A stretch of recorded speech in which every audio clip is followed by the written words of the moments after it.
very warm evening for all our audience, all our viewers who are watching us through YouTube. Today we have the second edition of Aura the Inspiration. From the deepest pages of history till the infinite years ahead, a woman is looked up as an embodiment of power. A power to create, a power to inculcate, the power to withstand, the power to proceed. A woman standing indispensable as a mother, daughter, wife, sibling, and friend has also proven her vigor to perceive, compete, and succeed. To stand for herself, to commit, and to fight for her dreams is not an easy everyday privilege and does not come too easy her way. She needs to put in her extra zeal, push to ensure she is not stopped by the implicit pullback strings, be it societal, emotional, or customary. With no compromise to her family commitment and duties, and to succeed in her professional endeavor is a craving every young woman strives for. Here at Aura, the inspiration, we are attempting to get successful women, both personally and professionally, talk on their journey. And with heaps of excitement, let's begin this episode. Today we have Mrs. Priyanka Chaturvedi, MP Shiv Sena Party, joining us for the second episode. So may I request Mrs. Susan Koshi, Editor-in-Chief Presents, to give her the warm welcome. Thank you, Priya. To introduce our special guest, Ms. Priyanka Vikram Chaturvedi, I must first quote what she said about her joining politics over a decade ago. And I quote, "When I was getting into politics, I was advised that as a woman, I can't have an impactful political career unless I came from a politically connected family or I was a well established celebrity or someone with lots of money. But for me, politics was an opportunity to be the change I was seeking," unquote. And Mrs. Priyanka Chaturvedi has worked and continues to work to be that change. How? Well, here's the proof of that pudding. Today, Ms. Priyanka is a serving member of parliament from the state of Maharashtra. She is the deputy leader of a political party, Shiv Sena, and prior to joining Shiv Sena, she was the national spokesperson of the political party she earlier belonged to. Ms. Priyanka was a member of a delegation of young political leaders selected by the UK High Commission and Commonwealth Parliamentary Association UK to visit London to study and understand their democracy. Ms. Priyanka is a trustee in two NGOs and she works to promote children's education, women's empowerment, and health. She also runs a book review blog, which is amongst the top 10 weblogs on books in India. Madam, we are proud to welcome you to Aura the Inspiration. Thank you so much. Susan. Thank you. Thank you so much for having me as part of Aura series. And it is indeed an honor and a privilege to be talking to all of you. Thank you, ma'am. Thank you so much, Susan, ma'am. So, Priyanka, ma'am, just to quickly run you through how the program goes, we've got three segments. The first one is One Step Closer. We get to hear a little more about you, probably, which we don't get to see on the Google search.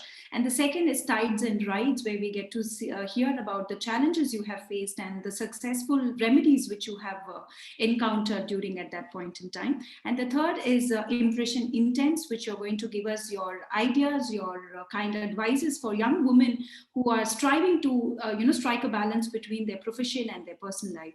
And so then we conclude the show. So are we good to start now?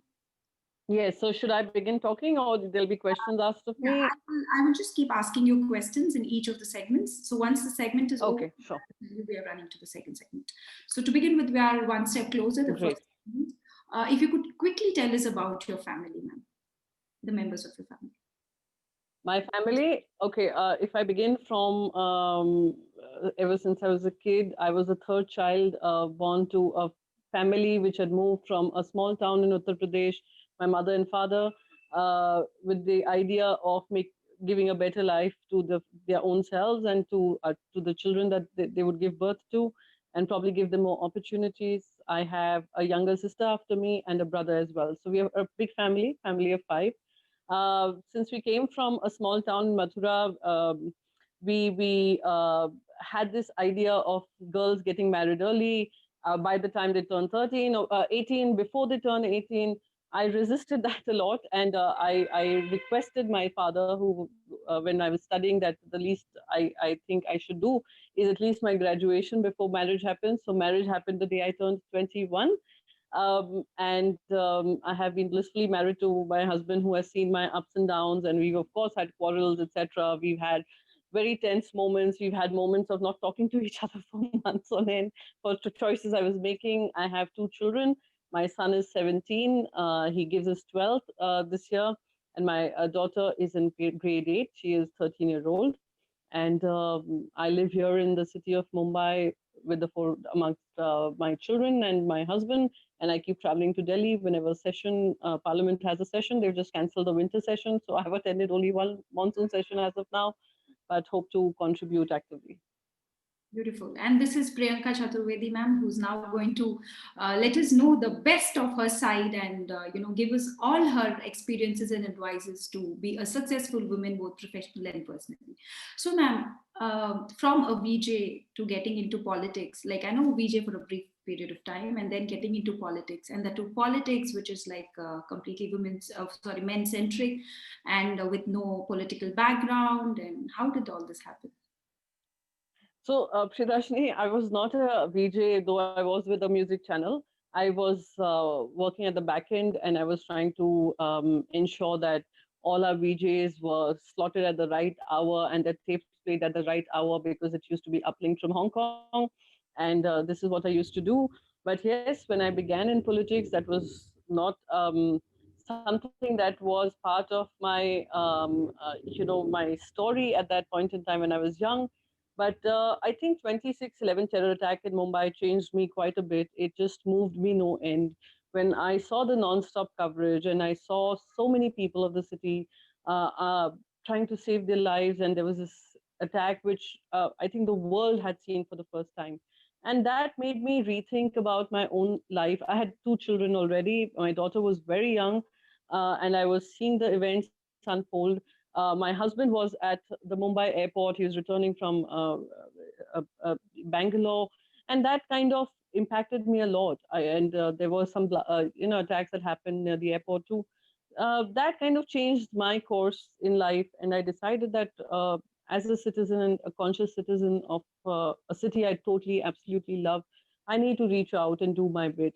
We started out, a group of women bloggers got together just with the intention of helping. So we began like that.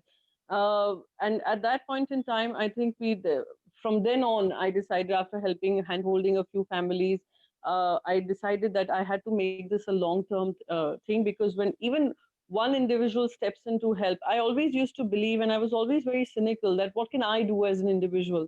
But I saw what an impact even a single individual can have if the intent is right. And that's how I started this entire concept of street school. There was a street school running in another area of the city.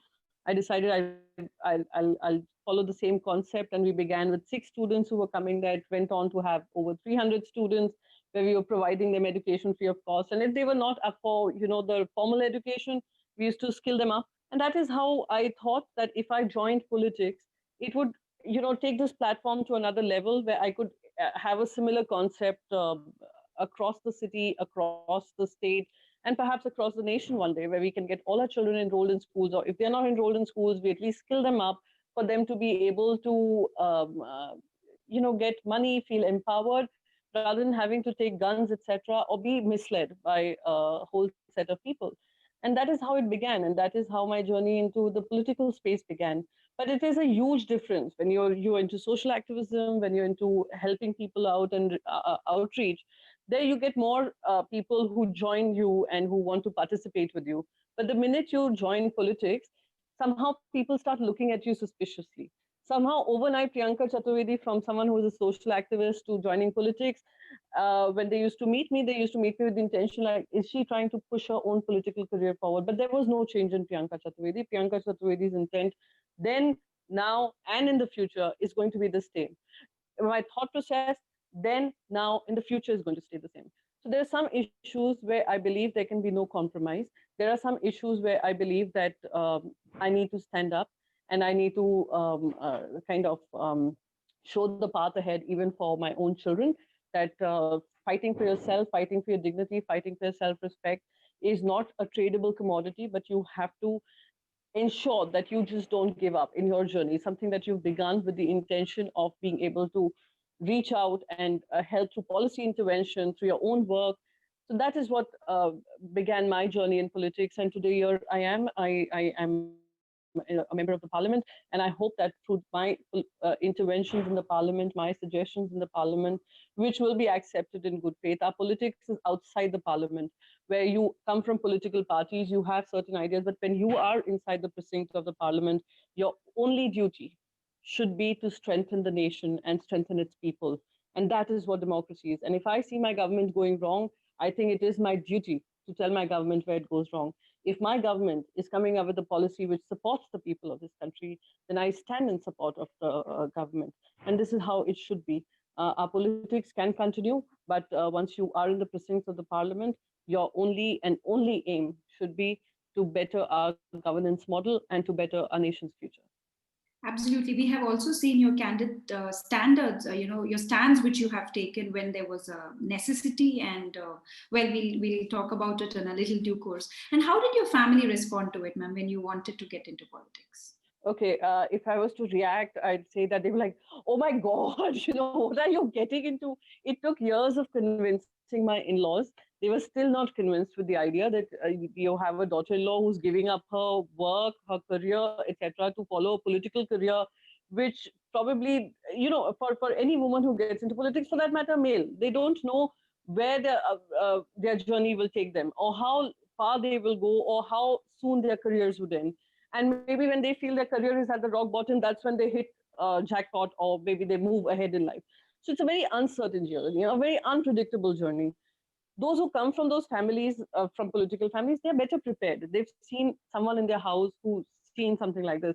But for those who are totally rank outsiders and who look at politics only as cynicism, they were very, very surprised with my choice. My husband felt that after struggling, I'd probably give up because it's not easy to get access, to break those barriers for someone who knows nobody at all in the system, who, like Susan G quoted, this is what I had written for the Indian Express, that someone who comes from political family, or someone who is already established as a public face, someone who has tons of money. I had none of that. And that's why my family was very skeptical, and they thought I had a very small daughter. My son was just about in the second or third grade, and they were all wondering how I would manage this tough life. And but I did. I kept telling them. I started at a district level. I said, no, I'm going to go national, and I hope to represent my nation in the parliament sometime or the other. And I can I continue doing that. There were, of course, many roadblocks that happened. There are many decisions I took at the spur of the moment, but on, they may look like the spur of the moment, but they were something that I had thought through in my head, that this is what I want. And when I look back at my own life, I should not regret any compromise that I have taken, in that belief that something it will kind of further my goals, but may not may compromise on my integrity to my beliefs. Absolutely. Very, very, very clearly explained, ma'am. And why do you think women are very skeptical to take up politics? Is it because it is easier target for a woman if she's very competitive in the field? Or is it because her family is not very supportive? Or does she feel that she doesn't fit to the profession? No, I don't. So there are a couple of factors, I'd say. No woman feels she's not fit for any profession. She just feels that there could be bigger challenges. Uncertainty always deters women, and obviously it does, because there's a lot of answering that she has to do. There's a family she's answering to. There's a time that she's taking out towards a career which may not, in the long run, give her what she's seeking. So there's a lot of uncertainty to it. So that makes women hesitate. The other thing is, when they are public faces, they're up for so much character assassination, so much of judgmental behavior. We are a very patriarchal society, and we jump to conclusions very fast. There is only, the black and white for women whenever it comes to politics. Either she is considered like a devi, or whether it is the true of our society. Either she's considered like a devi or she is a slut. I'm sorry I'm using that word, but that is how it is. There's no in between. And that is why women hesitate. And there is also the financial part of it. They are not earning any money in this profession. Neither are the men, obviously, but they're coming with the idea of, okay, you want to contribute to a political party, to an ideology, then you'll have to find your own ways and means to do that. And that those kind of uncertainties which add on to their stress, where they do not know where their career is headed, that's the, I think, the biggest barrier for any woman to join politics. Many people tell me, oh, this happens in other professions too, women. Yes, it happens in other professions.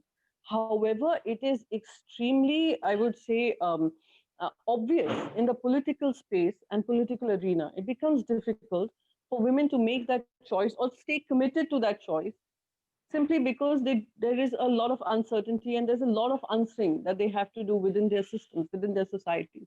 So those are a few challenges which women face, and that's why they feel deterred from entering politics.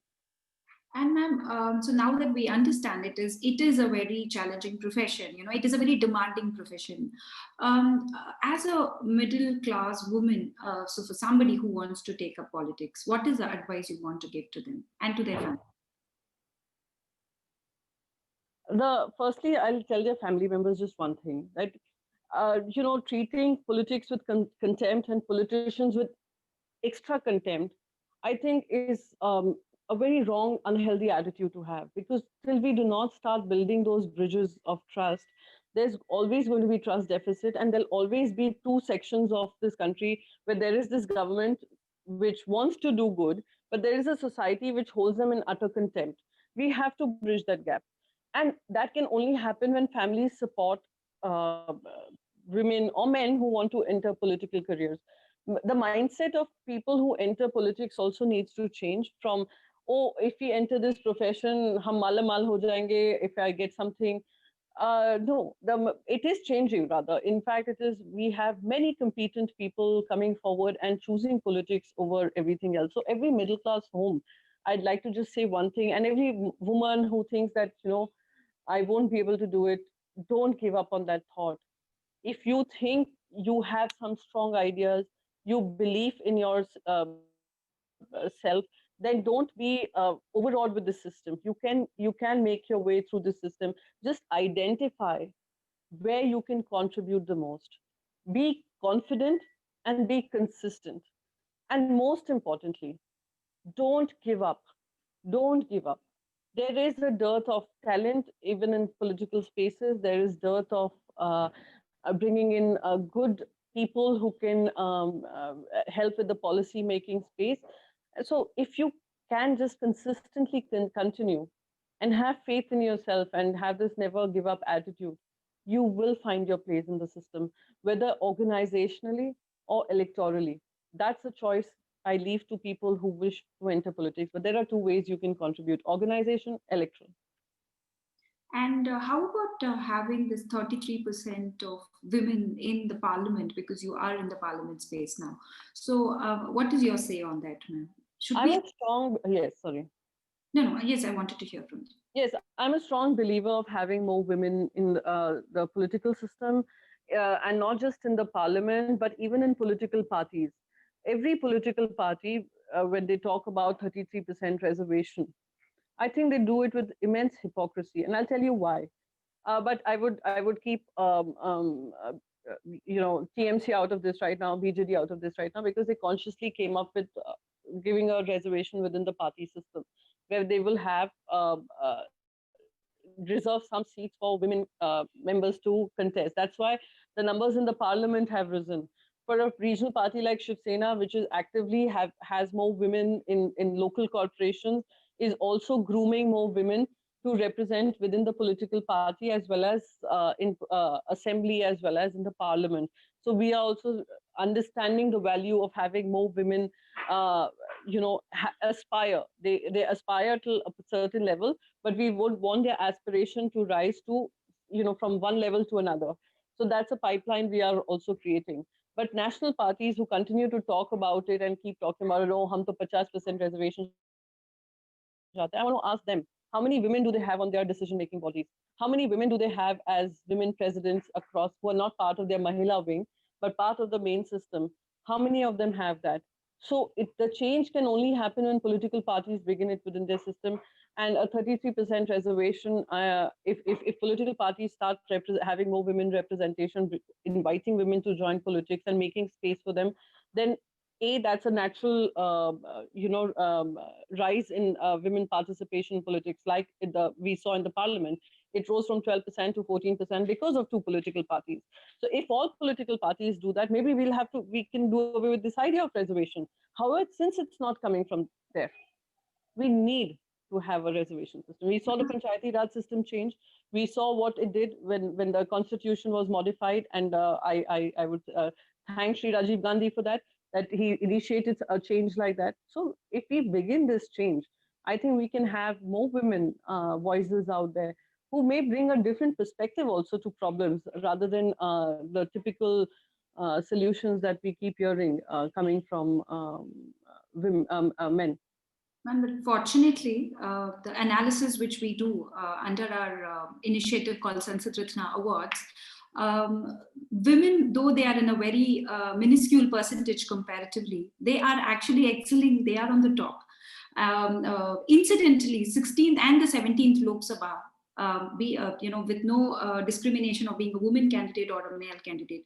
It has been Mrs. Supriya Sule, from Baramati, who has been topping the 16th Lok Sabha and 17th Lok Sabha on record. So this is a beautiful, aspiration for young women who want to take up politics, having a fear that probably it's not an arena for them, but and I'm glad that now you are also there on field, and we are more waiting to look much from your end as well. But why is still the parties not, placing women candidates further? Is there something that you are doing from your side too? Yes, like I said, Shiv Sena is actively and consciously bringing in more women participation. You'll perhaps see that in the assembly when it comes. And that is something that we're consciously doing. We do realize that this is a space where we need to look into, and there should be better representation. That is happening. We have some amazing women leaders who are doing amazing work as corporators of their wards. And they have some great success stories. Like we have the mayor of Mumbai, who is a woman. We have the vice chairman of the legislative, a woman. They have me in the parliament now. We have one from the Lok Sabha. But we are planning to bring in more women representation and put them in positions of strength where they can inspire other women within the party. So we have some amazing women who are doing some great work.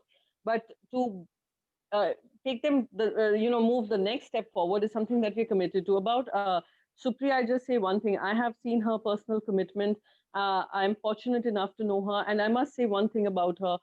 Most of the times, many women politicians, because they fought their way through, they find it difficult to share space, or there is some sense of insecurity, or there is a sense of not being able to help another woman pull them up.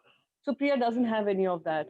Supriya is extremely encouraging. She is extremely positive, always open to ideas and suggestions. So I think this is, I would say, across board also with women who are confident in their spaces. They give rise to other women. And with their sense of confidence, they give a sense of purpose to the younger women who are coming forward and looking at a political career. So many times women are gripped by fear as well, because when they want to participate, they want to excel in everything that they do, and not just in politics, across board. Women are always underconfident. Women always fear that they will not be able to match up to the expectations. That's why they keep trying harder, putting in more effort. And that is why you see women, when they get a ticket, they will work doubly harder to ensure that it turns into a success story. When women come into the parliament, they will burn the midnight oil to ensure that they're raising the relevant questions, raising the right questions when they have to. So, and when they have their, various other responsibilities that come with in the parliament, they are adhering to it. If you look at their, I would say, even their presence in the parliament, you'd see better attendance of women parliamentarians than men. And I can say this with all authority. Wow, with those sizzling answers, ma'am, now we're completing our first part of the program. Now we're coming to tides and rights. So wherein we get to know about your challenging phases and the way you have tackled them. First, to begin with, ma'am, how are you managing your family and your profession? The profession the most demanding. So how are you managing your family and your profession? Now it's much easier, Priyadarshini, because both the children are grown up. They don't need their mother around. But there was a phase when I was also beginning to start out as, in the political space, and there were hours of a day where I was away. I was not there for my daughter, who was barely 2 years old, and she could never understand that her mother was gone away for hours. I used to say, "Okay, I'll be back in 2 hours," but it's such an uncertain space. When you go for a rally, it begins 2 hours from when you reach, right? So something that I've committed to her, that I'll be there in 2 hours. I used to reach back home in eight after 8 hours. So those were times when I felt that when my daughter needed me, I wasn't around. But both the children, and I would say I had a supportive husband too, who worked along with them and ensured that at least one of the parents was around when they needed them. And so those times were really tough, balancing all. When I had to travel to Delhi for long, periods of time, when I was in Karnataka as a media, heading the media for that election, or whether Madhya Pradesh, or whether Uttar Pradesh, or traveling the length and breadth of this country, um, the most I missed was not seeing my children grow up. So when my son gave his 10th, I don't even know which exam he had on which day. Those are things that fill me with guilt at times. When he wanted to get into a particular school, remember barely making it for the parent interview, but I ended up reaching there. Many dinners that I have not reached on time, many school events that I had to skip.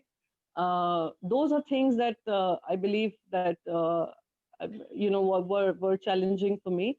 But my children have been largely supportive, and today they both are extremely independent, extremely mature. They do understand that their mother works in a space which takes her away, and she has a lot more engagement with people.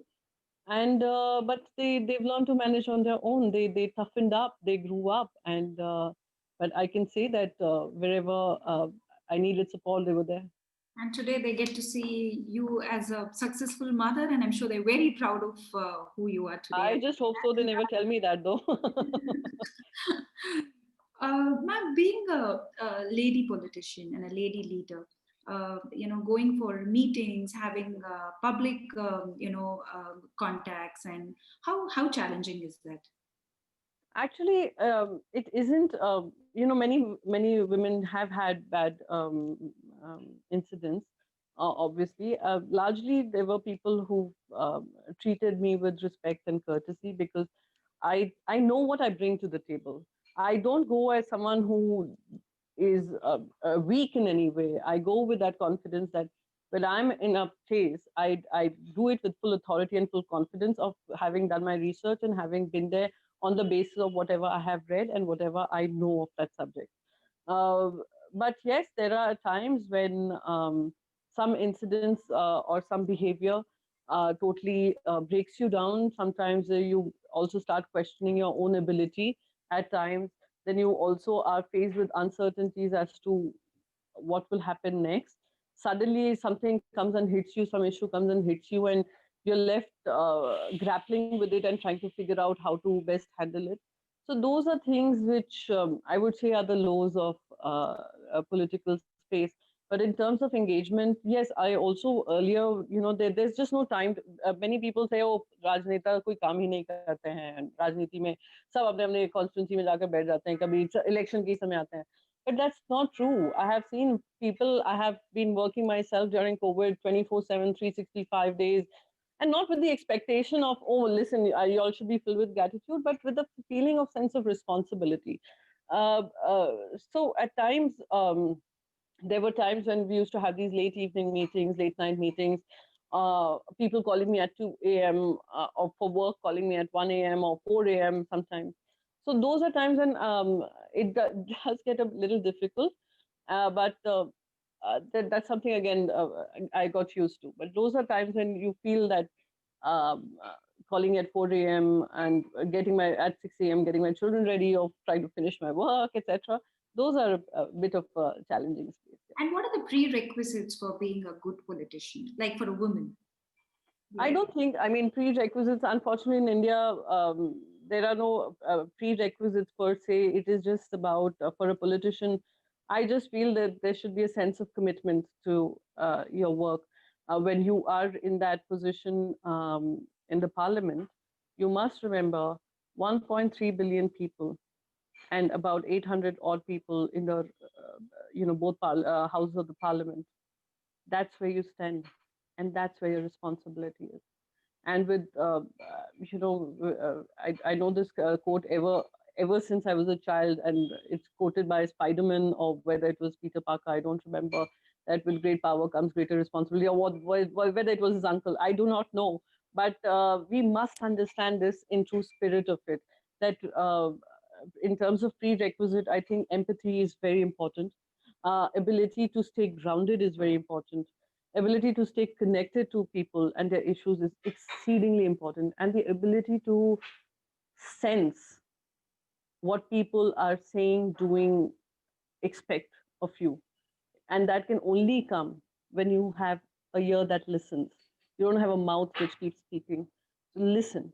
And that is when you'll hear the voices, and you'll know what people are expecting of you. I think that's extremely important for any politician to have, and more importantly, patience. I do run out of patience, and I regret that at times. Sometimes I do get worked up. I sometimes react very early. I react too soon. I react too badly at times. But I think that's part of the job. But again, a little patience helps a lot. I'm still trying. Um, how do you manage to keep up with, being noticed, or being like your achievements being acknowledged? So I'm sure, like there are things which go beneath the carpet, and it is important for the public. It's important for the party, whichever you belong to know what you're doing. Yeah. So how do you manage on that? I strongly believe that besides your political party, what you stand for should also be very, very clear. And there are some issues that go beyond political parties. For me, women empowerment, getting more women into the system, standing up for other women, making spaces for women is extremely important. Education is extremely important for me. Health is a space which is extremely important for me. Uh, so those are things which I strongly stand up for. But in politics, it's also very important about how you create a narrative about yourself. Social media has tremendously changed the role of how politicians are perceived. I must say that a lot of what I am has been done through social media, and people getting to know me through social media. So political parties get to know how you work, and even whether it is my party or whether other political parties, and more importantly, the people uh, uh, can be directly told what you're up to through your social media profiles. So they can go on my Facebook page and see whatever I've been doing and how I've been addressing certain issues. They can engage with me on Twitter. So those are ways I communicate with people, and communication is the single most important um, quality that you should have to be able to let people know where you stand, what you stand for. And most political parties end up realizing that. Thankfully, that is a place where I did not really find a challenge. But yes, it can be challenging for many if they are not using these communication tools to create their own profile and their own work profile as well. When it comes to women dignity, or when it comes to women integrity, you have actually taken very, very strong stands there. And the reason why most of the women don't come out, when they are being targeted or when they are being approached, is because they feel that the society might take them wrong, or the family may not be very supportive. So how did you take that strength to come and speak, and how supportive was your family? That particular incident, when it happened, is not when I actually quit. Many people say, "Oh, she quit with an excuse," "Oh, she because she's probably getting something better there," etc. Lots of things were spoken about me. Lots of questions were asked me. "Oh, इतनी छोटी सी बात के लिए ये क्यों छोड़ देगी?" Maybe it's the chhotiest thing for you, and that is why India continues to behave badly with its women. But it wasn't a small thing for me. It was a very big thing for me, for my son to know that here is a mother who may have fought many battles, who may be, looked and perceived as someone extremely successful in a national party and doing exceedingly well. But she's a broken person inside if she allows this compromise to happen and allow these people and perpetrators to get away. And a message to my son that he cannot get away with behaving badly with women. And that a woman would say, चलता है, होता है, we are in राजनीति, हो सकता है मुझे जगह मिले ना मिले, तो मैं चुप रहती हूँ, अच्छा ही तो चल रहा है सब मेरी जिंदगी में, why should I make a hue and cry about this? And also to my daughter, I had to tell her where you need to draw a line in your career advancement. You should not forget what you basically stand for. So that was two things. The incidents that happened 6 months before I actually quit, and the party had then done an internal report, and the internal report findings matched with what I had told them that had happened with me. My mother-in-law was witness to what had happened to me, and it still hurts me, but I need to speak up. And those people were suspended. But 6 months later, due to the election, the political party I was a part of, they chose to let these people come in because somehow they would strengthen the system while Priyanka Chaturvedi's dignity could be set aside uh, for some election win, which was never going to happen. And that is when I decided. And in fact, my parents who come from that town were not even allowed to step into that. I speak up for the first time, but they were not even allowed to step into the town for those 6 months. But I did not go trying to the party. But I think that was the last straw for me, where I felt that I need to step aside to think, to decide. And when I resigned, I thought to myself that today someone else has done the wrong to me and I stand to resign and I stand to give up all that I built over 10 years. Should I let that go and become another failed chapter in history of women trying to make it big in politics? Or should I try harder in another political party which will respect me for who I am? And in a state which I totally, totally love, and a city which has given so much to me. And it was a decision I took, and I did not want to go down in history as a fighter who lost, but a fighter who stood up for her values. As much as people might taunt me, they might tell me anything, stood up and she won. And she has many more victories to happen in the future. That is what I Absolutely, stand and you're very, very, very sure about it. And ma'am, I should tell you with all my heart, like you had stood as an epitome of strength for many women who are actually facing this challenge. So it is up to a woman to decide if your integrity has to be compromised or you can stand for yourself. So you gave a very, very, very strong message, and we have high respects for the stand which you have taken and for the women you stand today in front of our eyes. And at no point in time we would have ever want you to be in the history of fighting women and who lost the political career. We are so glad that you chose to continue being in the political arena and continue to be a wonderful member of parliament, helping India to grow and reach its dreams. So thank you Thank so you. much for being so innately explaining what you had gone through, and I'm sure this is going to be a very strong message for all women who got to see this. And Thank you. coming to a lighter part of it, and which incident would you think has always been a feather on your hat and like your best achievement throughout this political career of 10 years? I think in terms of achievements, I actually haven't mapped myself like that. But in terms of my achievement, I would say someone who was at a district level, struggling in her space, and having told my husband, who was wondering whether I would be able to do anything in the political space, having told him that, listen, give me 2 years, and I know I can contribute towards nation building nationally. And he was extremely skeptical, but I think that was the biggest there's this milestones that you reach. For me, that was the milestone that made my family believe that she's serious about this, she's committed to it, and there's nothing that will stop her from achieving what she wants. And for her to doubt my commitment towards my ideas, and that I think was the biggest hurdle I crossed. The second would perhaps be, and that this was unheard of even in the Congress history at that point in time, where someone was just picked up from district and made a national media panelist. So that was the first from their side too.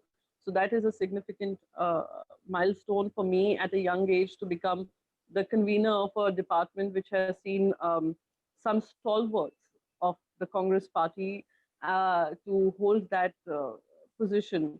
I believe that was my ability to deliver. And now when in the party that I am, Shiv Sena, for Shiv Sena also to understand what I can contribute, for them to give me the platform to contribute, to give me their total support and stand by me right through COVID.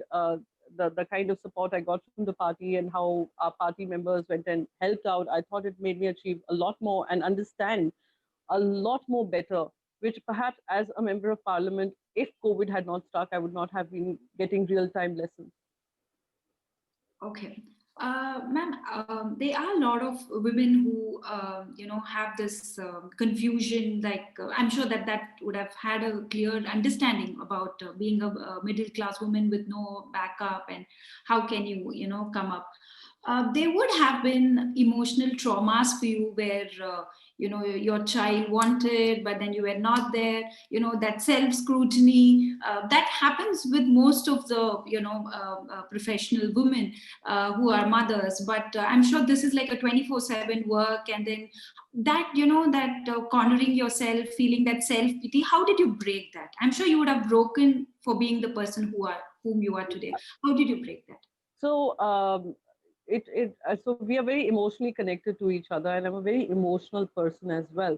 So when I used to see my daughter, when my husband used to tell me that she was looking for you when she was performing and she didn't see you, and I could see the disappointment on her face. I used to see her recorded version, and I could see just when her face dropped.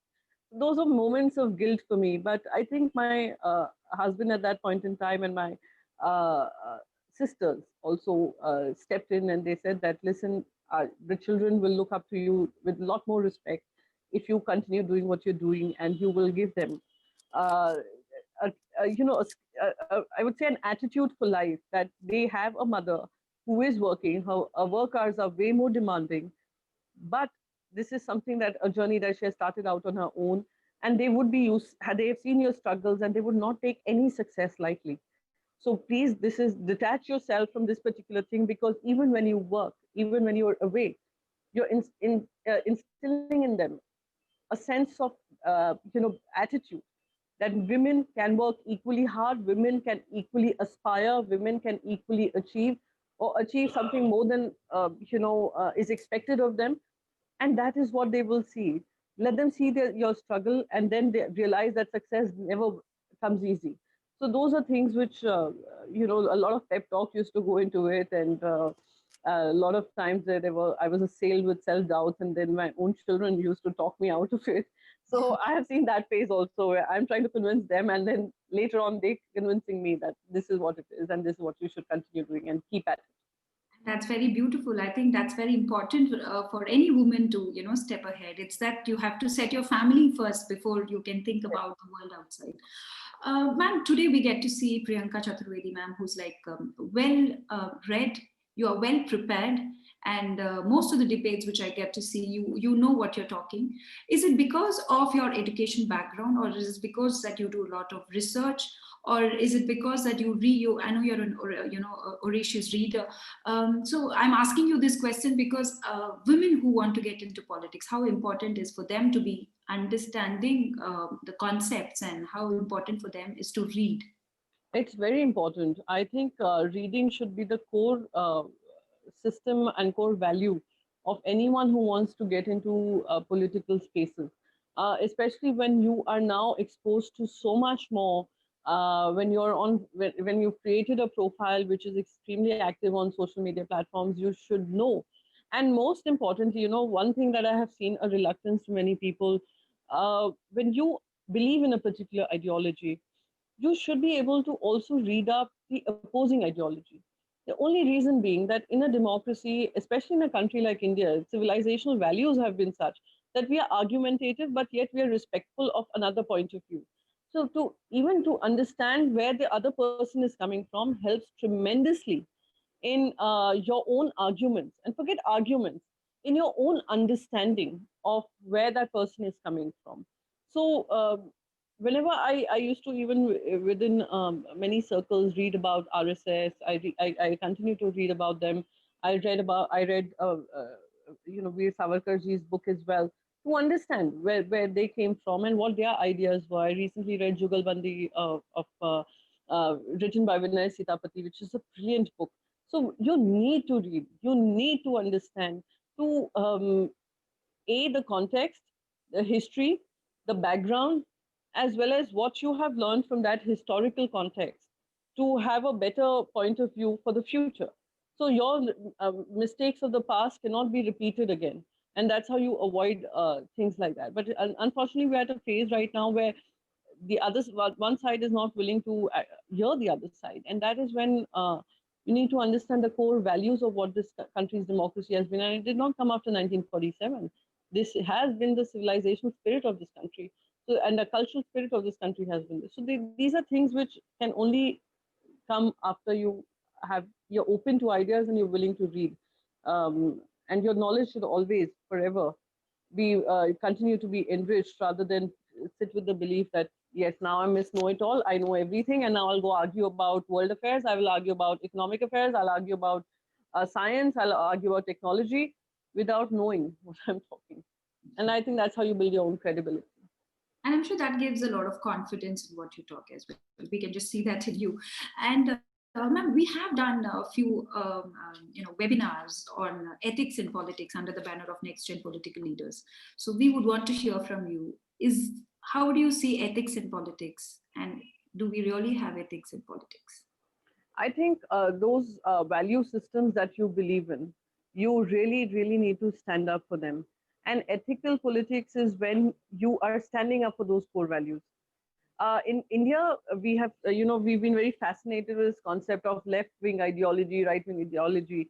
That's a very Western construct. This isn't how Indian politics over the years has been, but we continue in our minds to believe that this is right and this is extreme left. This is uh, India has usually been following the middle path. So as long as you stand for your core ideology, core beliefs, that this is what I stand for. When someone says, what does Priyanka Chaturvedi stand for? Priyanka Chaturvedi should be able to answer it with conviction. And when she practices that same, that is her ethical approach to her politics, her ethical approach to her ideas and her belief system.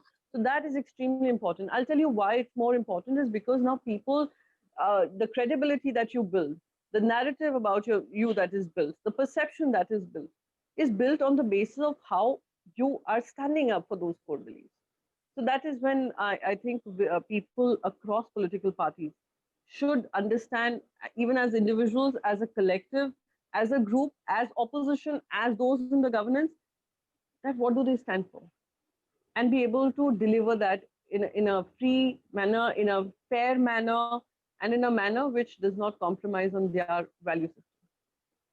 And what's the message you want to give to young politicians or youngsters who want to join politics? I will tell them that there is a huge change happening in how politics is seen.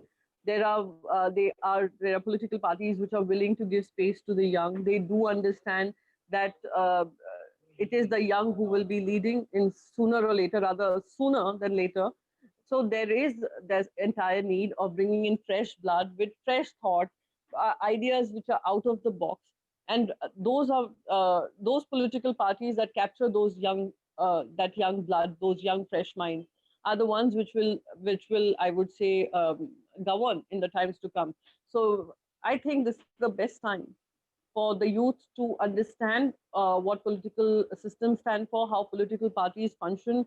They can contribute, and there are lots of avenues now where youngsters are contributing through internships. They are doing public policy. They're part of public policy as well. So there are lots of places that you can work in.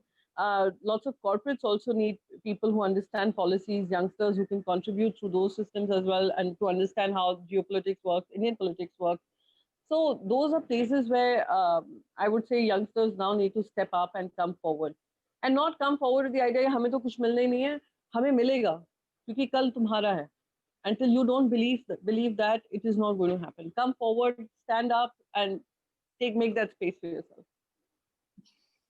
Yes, and ma'am, what's the message or the advice you would want to give to the men around where women want to come into politics, be it the brother, husband, son, men around women who want to be in politics? I think men need to have a sense of respect for women's choices, and not believe that that they know better what a woman can do or what she can contribute. Because respecting that idea that when she comes forward and she says this is what I want to do, respect it and support it. Of course, question her that to understand that does she know what are the strengths, weaknesses, opportunities, threats in the career she's choosing. But have that value system, and most importantly, for younger boys, like my son, teaching them this basic value that don't be so judgmental about women. There's so many jokes about women who drive. There's so many jokes about women in science or women in maths. I'm told nonstop every day in on Twitter about my mathematical skills. But that's okay. I mean, there's just so much judgmental behavior that we know better. That has to stop. We know as much as you do is something that should be inculcated amongst ourselves, amongst our people, and give women that space and that belief that yes, they can make their own life choices. Beautiful, ma'am. So with this, we complete our second segment of your tides and rights. So now we get into the third segment, which is impression intense. So the take backs, which we are going to hear from you, your suggestions, your advices. So the questions follow, and then you can just give us answers on that. So we have seen a lot of ups and downs in your graph, and that too, they are very steeply up, steeply down. So one day you're completely out of a political party, and the next few months you are the Rajya Sabha MP. I'm like highs and lows. I'm like really steepy.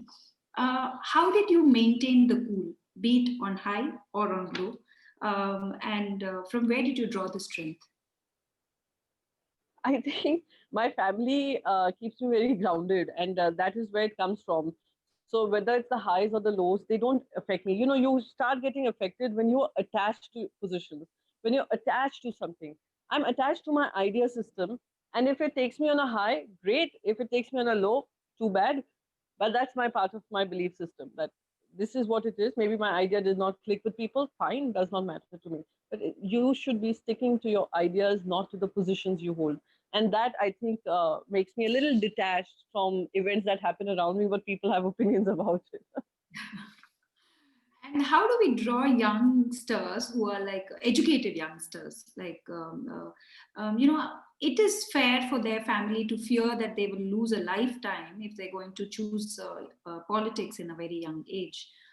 So, how do we tackle this challenge? Youngsters who are educated to come into politics. The way our democracy is evolving, and there are some very great questions which are being asked about maybe some financials that are attached to a person who chooses a political career. Many political parties now take young interns where they give them decent salaries, where they train them for 1 year, and they take their ideas, they try to implement some ideas, they may junk some ideas, but it gives them an idea of how political parties work. We've seen that happen in a local corporation. We've taken a lot of interns. Even in Sri Aditya Thakure's team, there are a lot of young people who are interning with him, who are working alongside him, filling him with ideas, giving him ideas. Whenever somebody comes up to me, a youngster comes up to me and has an idea to give, I listen to them very intently. But yes, the discussion needs to be from, okay, so here we are now attracting a lot of people who are interested in political system. There is a lot more awareness. How do we convert that into people looking at political space, to be in the political space? Should there be some financial involved so that we do not encourage people trying to, influence them through money or influence them through power? So those are things which perhaps a discussion most political parties should have. Unfortunately, we aren't having, because most political parties believe that if you are into the system, then it should be you giving to the system rather than the system giving back to you. So those are things which is a challenge, but I'm very certain that sooner or later, with more participation, this is a discussion we are going to have. How do we maintain the emotional quotient for youngsters? Because they're very triggered, extremely. So how do we maintain, or what is the advice you give them to maintain their emotional quotient? Emotional quotient, I'm the last one to be able to answer this question, because I get very emotional myself, and my son at times tells me that you just get too emotional and you need to control your emotions. But no, yes, the trigger happens. uh, Emotional expressions may not really define a person not having a very strong emotional quotient, but I always look up to you having a very good emotional quotient, because you could actually handle the situation with dignity. So that's most important. So right, right. So yes, in terms of getting triggered, etc., I think, yeah, uh, many times, it's something I teach my both my children also, and youngsters I meet, that at a particular point you should not, a particular action should not be deserving of your reaction. You need to think 10, maybe count till 1 to 10, and then realize whether it is worth reacting to. The minute you react, it becomes a, action, reaction, action, reaction, and gets into a tutu meme. So, and that is when it triggers a lot of people, and it sometimes leads to mental stress. It leads to arguments which go on forever. So at times, it's always good to step back and understand whether this particular incident is deserving of a reaction, or should you ignore. And there are many trigger points on various platforms, because now children are exposed to, youngsters are exposed to various platforms. Youngsters are influenced to many ideas, global ideas also, which they try to incorporate in Indian context at times also, and they get slammed, and it becomes very easy for people to trigger you.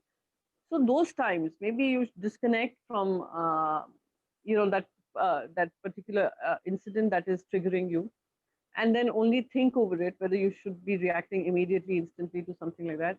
And most importantly, always uh, keep your tongue and your words in control of what you speak. The minute your tongue controls your mind, that's when you start going into a downslide, and that is what I think is most important.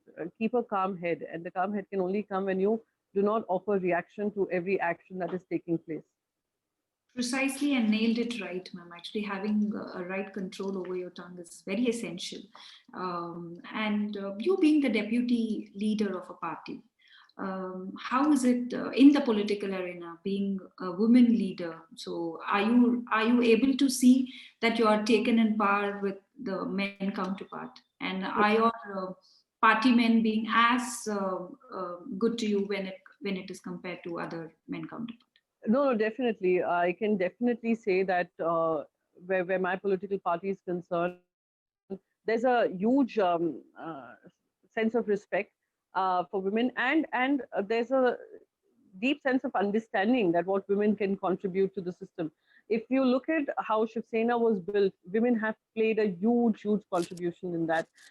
They continue to be a very active source of strength for the party. So the Shiv Sena takes its women leaders very seriously, and when they contribute to ideas, they are heard. Let me give you an example. When the assembly elections were happening in the state, uh, a team was created to come up with a manifesto. We had more women than men who were drafting the manifesto. Uh, I remember that one evening where one day where we were giving to drafting the manifesto, and the ideas had all compiled together, and we were all sitting for the final round of what will go into the manifesto. The men by 9 p.m. or 8 p.m., by 9 p.m., they started to leave. They were just losing interest. Women stayed on till almost 1 a.m. Aditi ji also continued to stay on. And 1 a.m. or 2 a.m. is when we finalized the draft, and we decided that this is what. So when you see the Shiv Sena Party manifesto, you will see a lot of these ideas that have come from women leaders in various capacities of the party. So the party takes its leadership women leadership seriously, and also works on those ideas. about increasing that participation and having more participation seen at which is more visible in not just organizational space but electoral space is something which we are working upon. Oh, great. And what for women who really have aspirations to do well in politics, but they don't really have a family support? So how do they cater their dreams? I think women, when they are really not just aspirational, they are very committed to believing that the only way they will contribute is through political system. They have to keep at it. They have to. There has been a lot of flag that came my way from distant relatives also. They're, oh, look which party she is from. Oh, why is she doing this? Oh, why is she speaking against Mr. Modi? Oh, why does she believe that way about India? Oh, she doesn't care for India. But if you are committed and if you are aspirational, there's no limit to where you can go. But it's just that you have to continue being consistent and convince your family members that this is something I am committed to. Even in our family, in the larger family, there are many people who do not believe in my political cause, etc. But that's fine. I respect your space, but you have to give me that respect and dignity to be able to make my own choices. It is a little bit of a struggle, and believe me, the minute you show that commitment and you continue consistently working at it, the family also will fall in line. True, very true, ma'am. So with this question, we are entering into a quick rapid fire round. So I will just give you a single word in which I would expect a single word answer describing that word. So Okay. Can we start? Yes. Politics. Something that can change people's lives and lives around us and of the nation. Mother. Empathy, care, love, unconditional love. Elections. Scary, but something which is important for our democracy. Women empowerment. Extremely important, because women are going to be the most important part of future politics and future narrative. Your strength. My ability to absorb things around me and take decisions, very decisive. Self-respect. Extremely important. Nothing comes above that. Education. Very critical, simply because it builds you for life. Your dream. To contribute a lot more than I'm already doing. Success mantra. Patience, decisiveness, and ability to absorb things. Challenges. Plenty. More importantly, breaking barriers. Most important. Take back caption. Take back caption for viewers. Yes. Continue to fight hard, because success will come soon. And who is Mrs. Priyanka Chaturvedi? I would say the girl next door, someone who has risen in front of your eyes, has seen everything, as you know, someone who has shared her life very transparently on all social media platforms. Beautiful. You are obviously the girl next door, ma'am, because that's how we, youngsters or young mothers get related to you, because you really need not have that lineage of being into that political fraternity. So you have proven, and you have, broke that barrier of, having that perception of women in politics should have a political lineage. So very glad for that. And we also have a surprise message from our one Mr. T.N. Ashok. He's a senior journalist. He was a former PTI editor. He had extensively covered Parliament for news for about 35 years. Oh. And there is a message from him for you. So can you? Oh, yes, please. Say a few words about Priyanka Chaturvedi, who is a member of parliament, first represented the National Congress, and then she joined the Shiv Sena. I have been a parliamentary reporter for nearly 30, 35 years, and I watched so many young debutant parliamentarians. And Priyanka Chaturvedi, for her young age of 40 years, she's pretty much impressive as a parliamentary speaker. She does a lot of homework, does research before she speaks on any subject. Now, it is a credit to her that when she was chosen by the Parliament to represent India and speak at a seminar on demonetization at Melbourne. Now, not everybody gets an opportunity at the age of 40 to do this. She's a very pleasant personality. She speaks very well, and she conforms to the traditions of parliamentary procedures, and does not violate it in any way. I wish her all the luck, and I wish you enjoy talking to her on this program. Yes. Oh my God, that's high praise indeed. Thank you so much. Thank you so much for this. Yes, ma'am. And so this is what we expect from you, and this is what we've been looking up to. And I'm sure now this is going to give you more of, that responsibility to, make us feel right. And I'm And suddenly stressed. No, I hope to. we also have a small gift hamper from the self-help group women who are certified from MS70. So they have produced handmade soaps and hair oil, which have zero Amazing. material on it, and so this hamper Oh. will be reaching you quick in some time. Yeah, like I said yes because of this. I look forward to it. I wish you like it, and thank you so much for joining in the show, ma'am. You have never disappointed us at any point in time. We were so excited to talk to you, and I'm sure the viewers are going to have a great time hearing you through. And so may I request Ms. Susan Koshi, Prescience Editor-in-Chief, to please come and sign off. Ma'am, thank you very much for a very interesting and inspiring session. And as a fellow citizen of India, I hope and wish that India will have more parliamentarians with your kind of commitment and integrity, the finesse and intrinsic strength. Good wishes to you, ma'am, for your future and success. Thank you so much. Thank you. Thank you, ma'am. I wish you enjoyed this show as much as we, did. and we have all our prayers and wishes for you. Thank you so much. Thank you so much. That means a lot to me. Thank Thank you. you so much, ma'am. Thank you for coming. See you. Bye-bye, please.